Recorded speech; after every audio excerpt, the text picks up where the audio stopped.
Morning, Mikel. Hello. Just wondering what the mood's been like in the squad since Wednesday's draw with Southampton.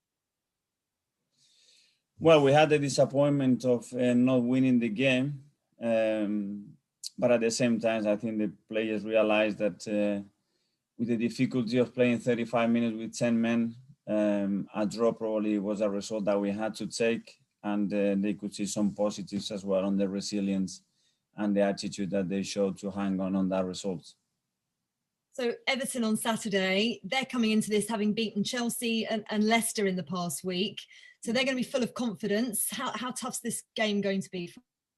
It's always very tough to go to Goodison. I played there. I know them really well. And the teams are in two different moments, but we are preparing the game to go there and beat them because we need a result.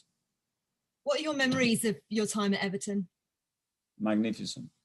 I have 7 incredible years. They treated me incredibly well. We were very successful for the team and the resources that we had in the moment.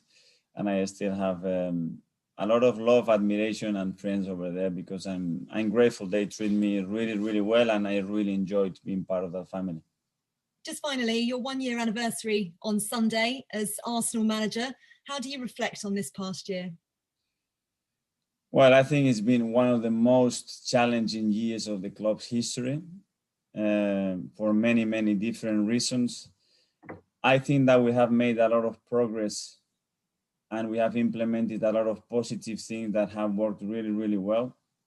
We have gone through structural changes all across the club that obviously has shaken the club big time.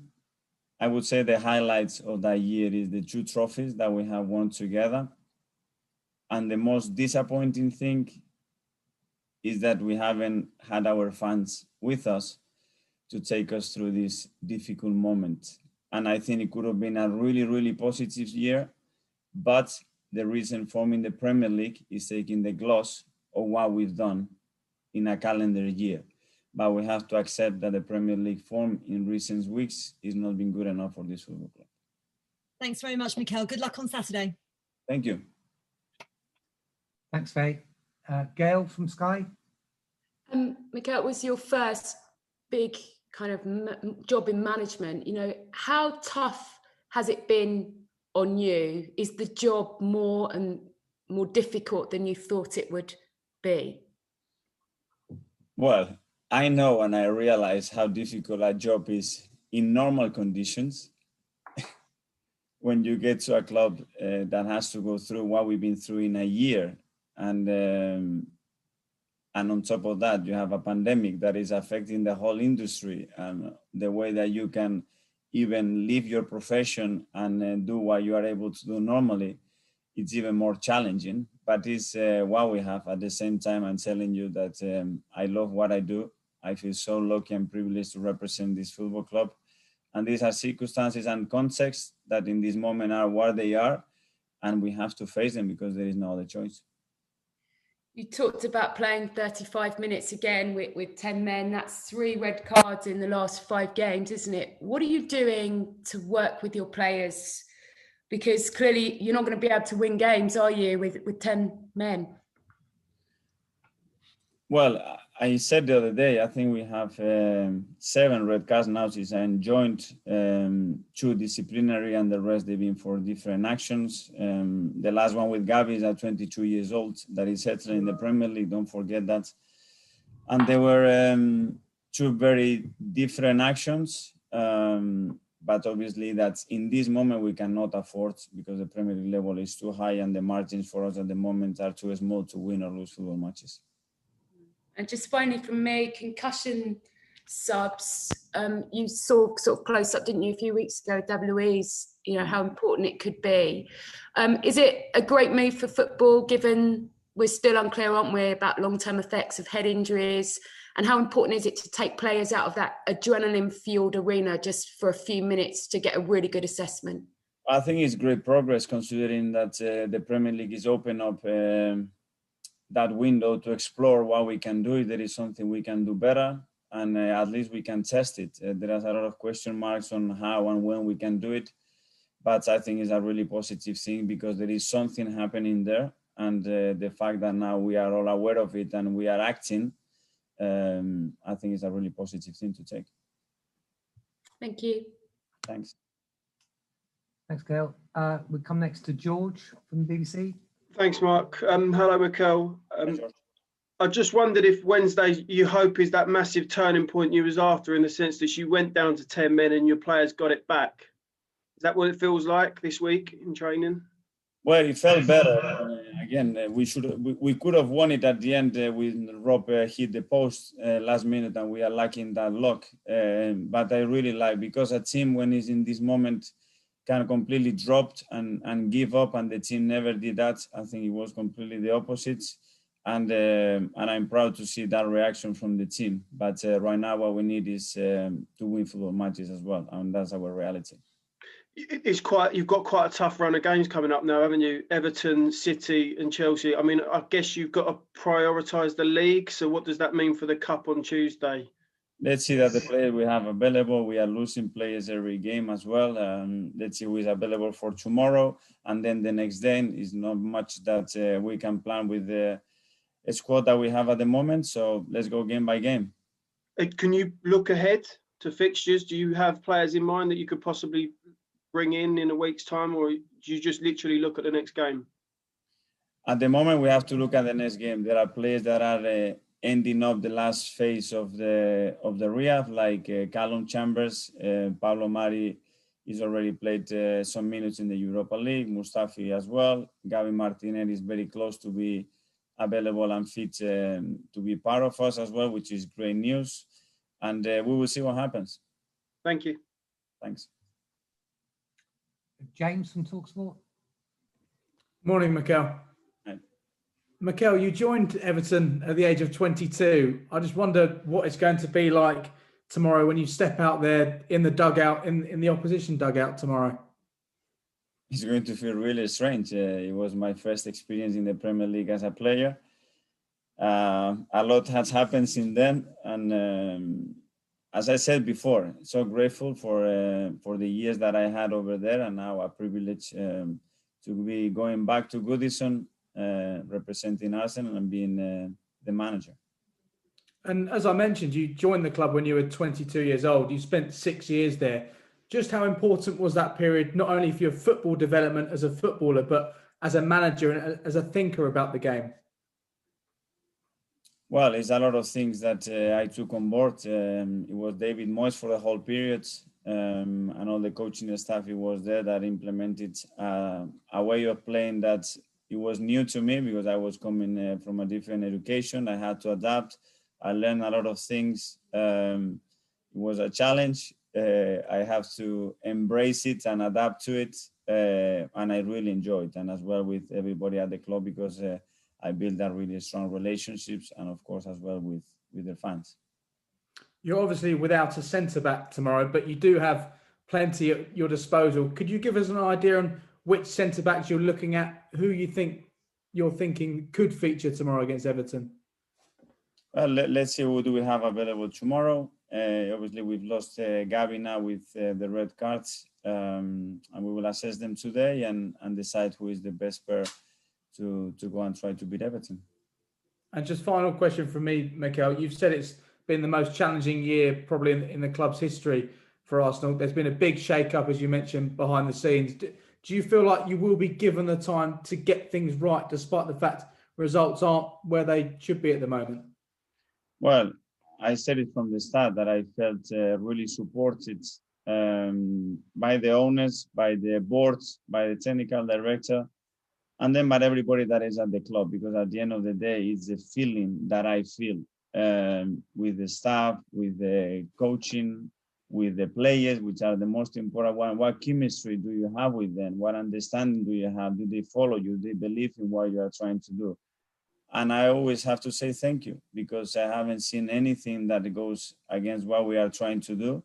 But it's like anything, this industry, you need results. But after a big shakeup, we need to find the stability. In order to do that, we need time.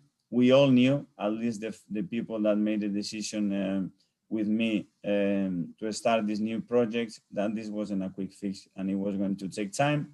And when you are shaking things up, things can take a while. Thanks, Mikel. Good luck. Thank you. Thanks, James. Mark from Press Association. Hi, it's Jim today. Mark, how are Hi, you? Jim.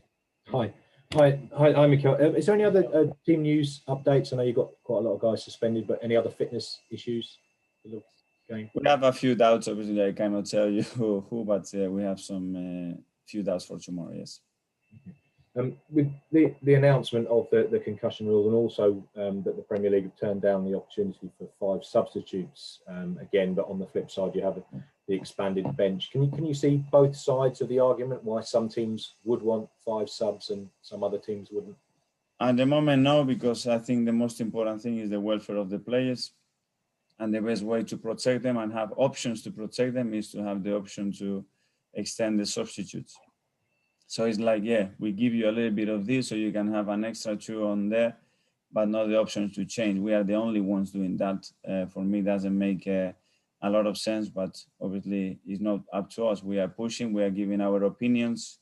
We have a lot of stats to support what is happening in the Premier League in terms of injuries, but still there is no reaction. Do you think that will make much of a difference having an extra player on the bench? But I suppose it depends how many players you've got available, and if your squad is stretched, that's maybe not going to be as advantageous as being able to bring some extra players on. Well, I think it's a positive thing to have an extra 2 players on the bench because you want everybody to be involved. Again, we are in a very special circumstances when the players are coming training, home training or match, and nothing else. So if they can participate, they can be part of the squad, they can travel with us, they can feel part of what we're doing, is much better than having people at home just feeling that we don't count on them, we don't trust them. So that's, in my opinion, a really positive thing to add. Just on Everton, Mikel, was there ever any thoughts or perhaps an opportunity to look at coaching at Everton before you made the decision to move with Manchester City and then Arsenal? It was part of some conversations, but I decided to take my route on that moment. Was there? Do you kind of have to take? Now you've moved into management. Do you find yourself taking little bits from each of the coaches you worked with? You mentioned with David Moyes, and then obviously with Arsene and Pep. Are you a combination of all of them, the best and the worst? I think you have to be yourself, but obviously you have moments and experiences that marks you in your football career. And it's not just about the way you think about the game, but who you are as a person, how you react to certain things. And I was really lucky with the managers that I had. I learned a lot. And I think that built the person as well and the player that I was. And of course, the thinking behind the manager that I'm today. Thanks very much. Good luck in the game. Thank you. Thanks, Jim. Nick from Haters. Hi there. Morning, Mikel. Thanks for doing yet another press conference with us. It seems we speak to you nearly every day at the moment. So, but we've still got things to talk about. I'm just wondering about the balance of your team. When people analyse Arsenal, they say you're much stronger on the left than the right in terms of attacking and defending. Were you happier against Southampton with Ainsley at right back and Pepe on that right-hand side? Or do you think that's something you can work on, or you'd still need to find the right balance? Well, there is a lot of things to discuss there. When you go into the defensive phase and the way or the areas we have conceded the goal and how we can concede them, just to say, okay, we are weaker on one side or the other, I don't think it's fair. Attacking wise, for some connections, some relationships that we have in the pitch, we tend to be a little bit more efficient in some areas, but the reality is that we have to change personnel a lot for different reasons, suspensions, injuries that we have. So to find that cohesion and balance with 2 sides is very difficult. And I think if you compare any team in the Premier League, you will find some unbalances of areas where they are more dangerous or runs in behind that they put here or goals that come more from one side or the other. It's something common.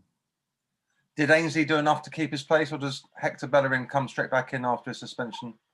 Ainsley, I think he had a good game.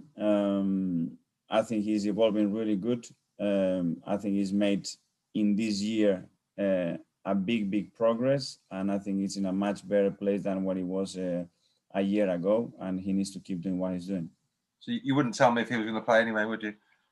Okay, No, just a quick word on Gabby Martinelli. He's playing again for the under-23s tonight. What can he add to the squad once he's available to you again? Gabby is pure of enthusiasm, energy, belief, charisma, and goals. And this is him. He's around the training ground, he's around a training session, and the energy is different because he goes 100 miles an hour. He's got this passion, his way of playing, and he's a threat. He's a player that we've been missing because he brings something special to the team. He's contagious with his attitude, and I think it's going to be a big boost when we have him. Good stuff. Okay, thanks. Best of luck for the weekend. Thank you. Thanks, Nick. We just do a split for 10:30.